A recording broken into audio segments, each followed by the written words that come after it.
I had just returned from a long week of work and, after hours of scrolling through endless options, I thought booking an Airbnb would be the perfect way to unwind. It was supposed to be a quiet weekend getaway. No distractions, just me, alone in a cozy place to rest. My name's Daniel, by the way, and I had never expected anything out of the ordinary to happen during what was supposed to be a relaxing retreat. I found a listing called Quiet Cabin in the Woods about 2 hours outside of town.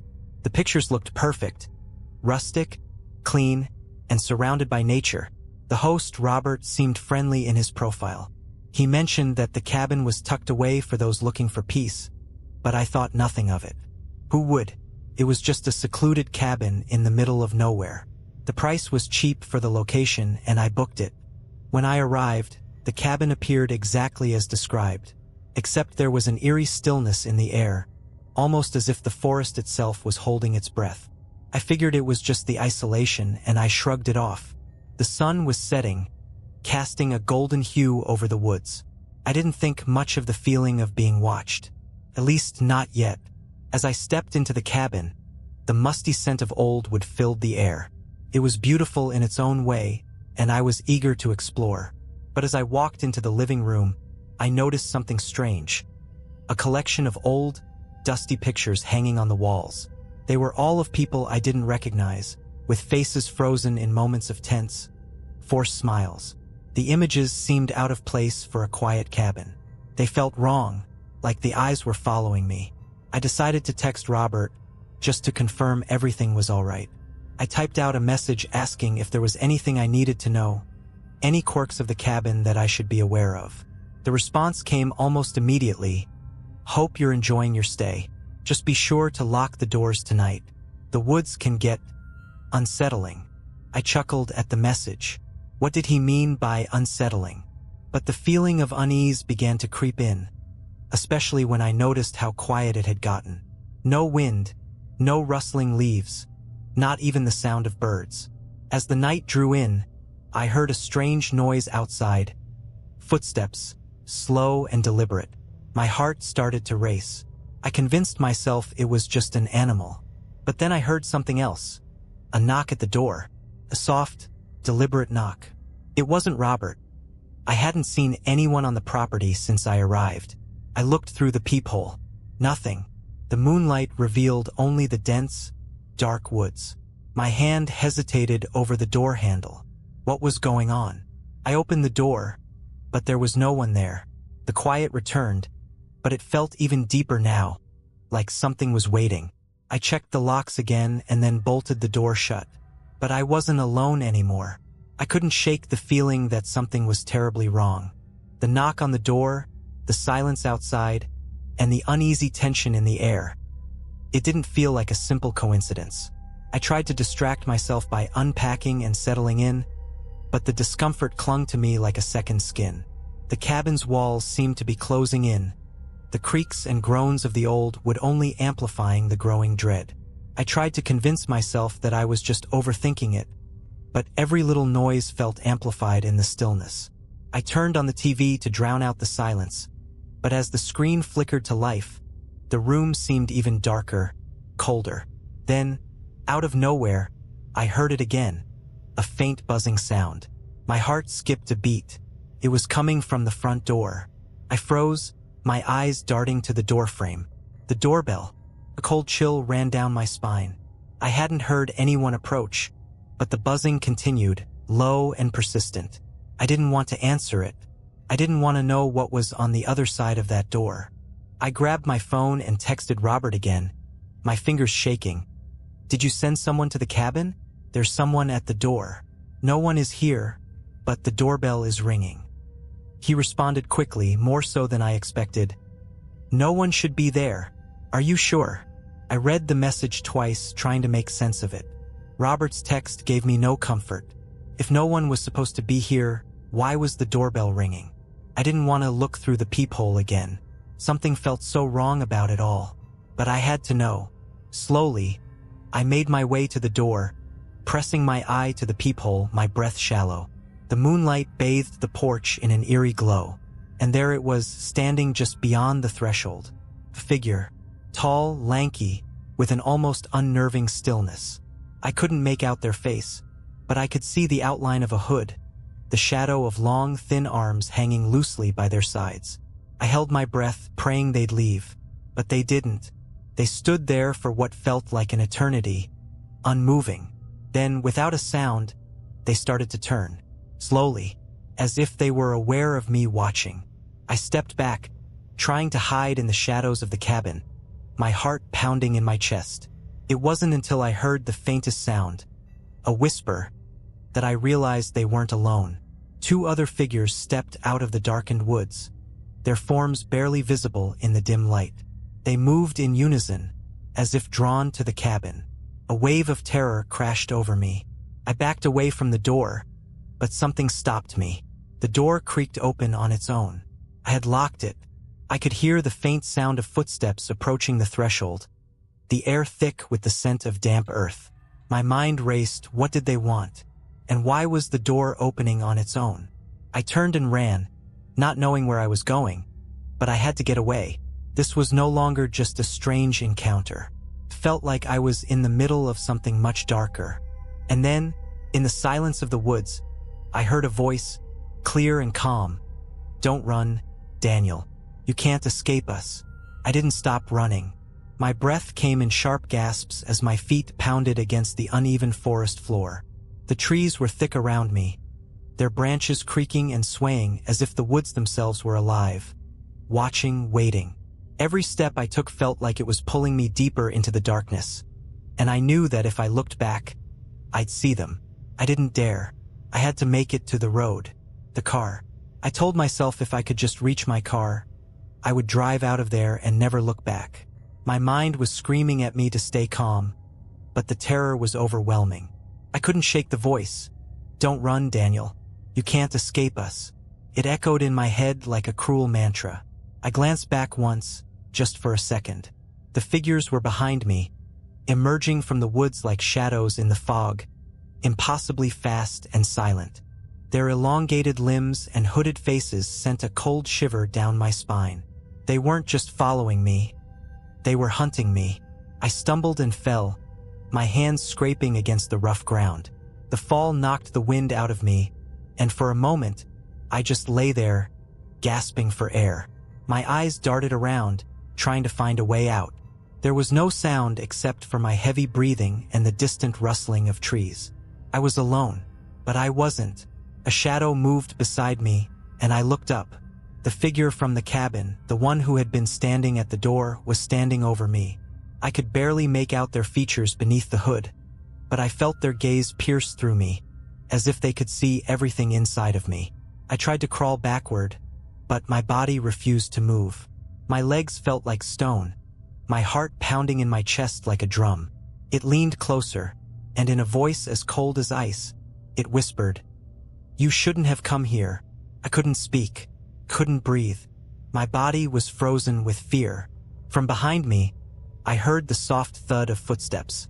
The other two figures had caught up. They encircled me, their movements fluid and unnatural, like they were in no hurry. They were enjoying this. I felt the air grow colder, the night pressing in closer around me. The woods were no longer silent. There was something else out there, something deeper in the forest. The trees seemed to shift, the shadows twisting in ways that didn't make sense. It was as if the forest itself was alive, feeding off the fear in the air. The figure above me reached down, a long, pale hand grasping my wrist. The touch was ice cold, sending a jolt of panic through me. I tried to pull away, but its grip tightened, its fingers digging into my skin. "You can't run from what's already found you," it said, its voice a rasping whisper. In that moment, I realized something. The cabin wasn't just a place to rest. It was a trap, a place to lure people in. The people in the pictures, the unsettling message from Robert, this wasn't just an ordinary Airbnb. I had walked into something far darker than I could ever have imagined. And then, a chilling thought struck me. I wasn't the first to make this mistake. The figures stepped back as a new presence emerged from the woods. This one was different.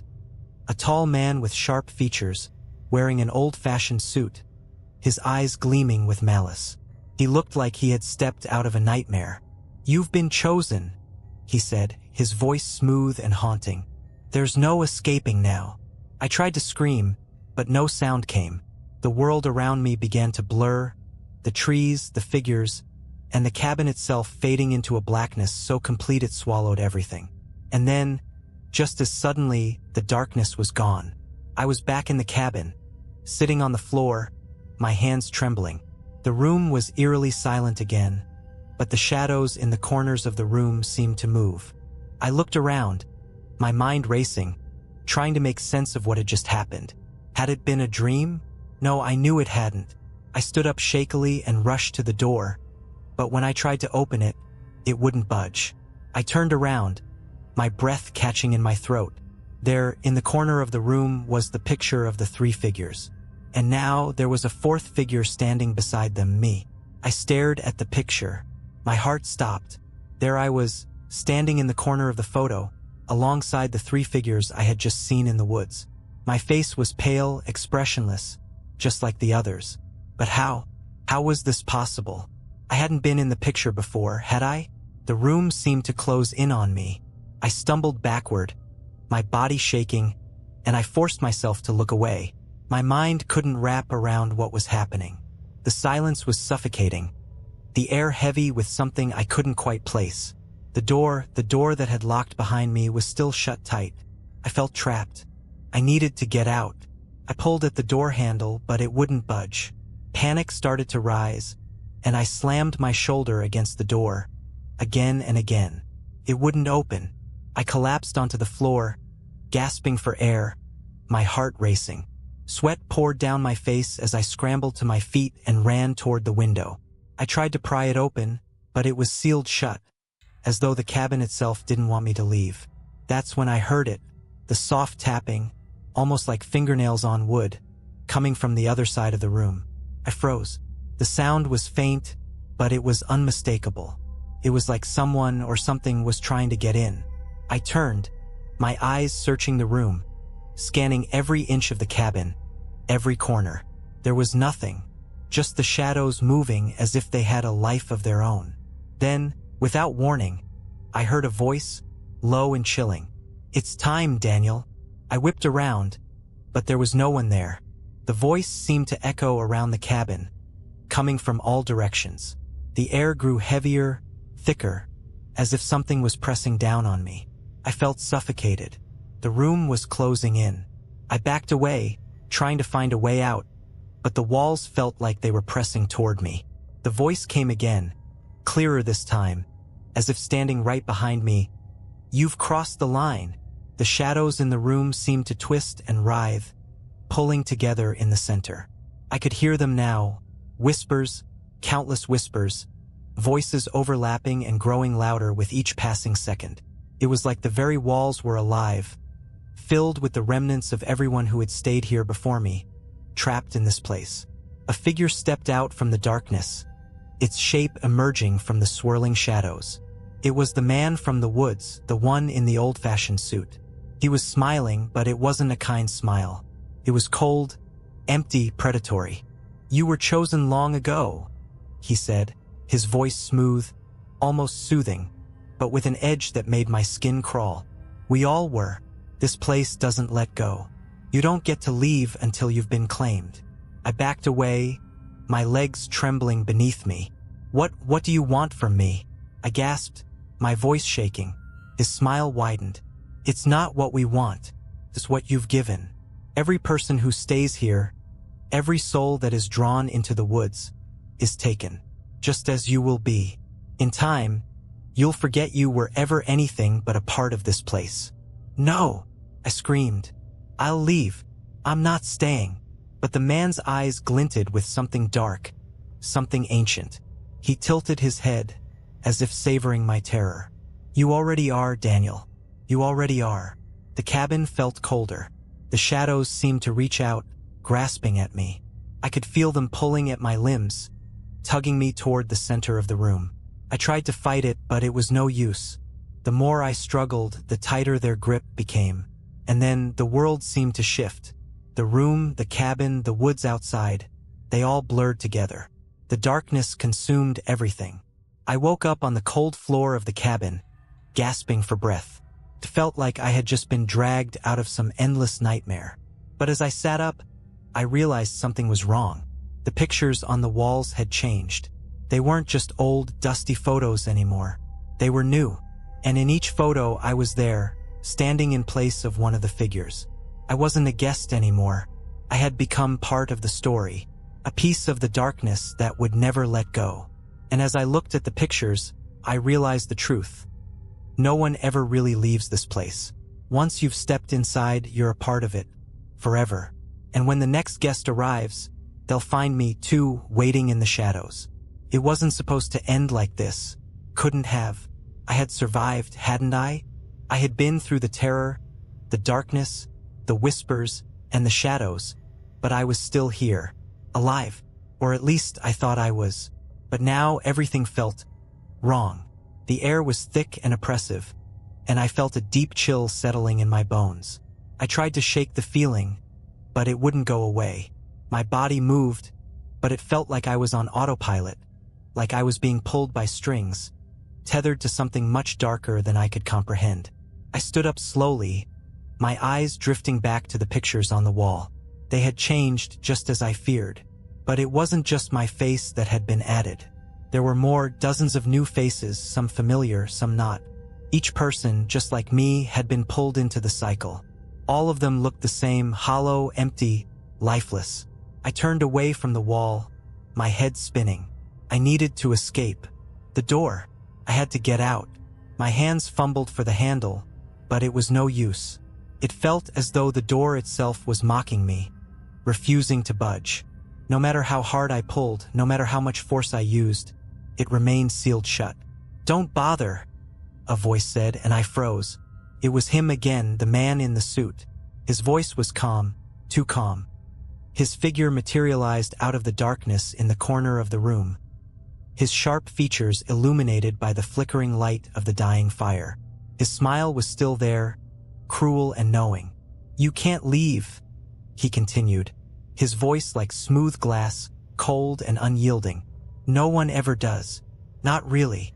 I turned, a desperate plea forming in my chest. "What do you want from me? What is this place? Why won't it let me go?" He stepped closer, his presence suffocating, pressing against me with an invisible weight. "This place is a crossroads, Daniel. Point of no return. Every soul that comes here becomes part of the story, part of the cycle. You're a piece now, and once you've joined, there's no escaping it." "But I haven't joined anything," I cried. "I'm not like them. I'm still me." He chuckled softly, the sound sending a shiver down my spine. "You're more like them than you realize. All it takes is time. You'll see." I wanted to scream, to fight, but my body felt like it was betraying me. Every movement was sluggish, as if my limbs were moving through water. My thoughts were clouded, like the fog outside the cabin, thick and inescapable. My vision blurred, and the world seemed to tilt. Then it hit me. The door wasn't locked because it couldn't be opened. It was locked because I couldn't leave. Not physically, not mentally. The door was locked from the inside, and I was the one who had done it. I had trapped myself here. As I realized this, the man's smile widened. His eyes gleamed with satisfaction. "You see, Daniel, it's always been you. Always." He stepped closer, his hand reaching toward my face. I backed away, but there was nowhere to go.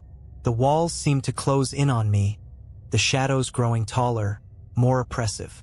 The whispers started again, but this time, they weren't just in my head. They were around me, closing in like a horde of invisible voices. "You will forget," he whispered, his breath cold against my ear. "In time, you will forget everything. Your life, your name, your memories, all of it. And you will become part of the story, a part of the cabin." I wanted to scream, but my voice wouldn't come. My hands trembled as I pressed them to my temples, trying to hold on to something, anything.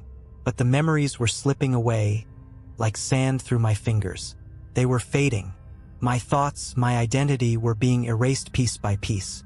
I looked around in a panic, desperate for something that would anchor me. And then I saw it, the picture on the wall. My picture. The one where I had been standing with the others, my face pale, my expression hollow. But it was different now. There was a new figure standing next to me. A young woman with blonde hair and wide, frightened eyes. She looked just as I had when I first arrived. Terrified, confused, lost. I didn't have time to process it. The room spun, the walls shook, and everything went dark. When I awoke, I was no longer on the floor of the cabin. I was standing in front of the door that had never opened. It was open now. I could see the woods beyond, the dark trees stretching out into the night, the quiet of the forest swallowing the cabin whole. I stepped outside, unsure if I was dreaming or awake. But the moment my feet hit the ground, I knew one thing for sure. I wasn't free. I could feel it in my bones. The cycle had already begun again, and there was no escape. The air outside was cold, biting, and thick with the scent of damp earth and pine. I could hear nothing but the whispering wind, but it wasn't the quiet I had expected. It was oppressive, like the trees themselves were alive, their branches reaching toward me, as if urging me to come deeper into the woods. I stood frozen, staring into the darkness, my heart pounding in my chest.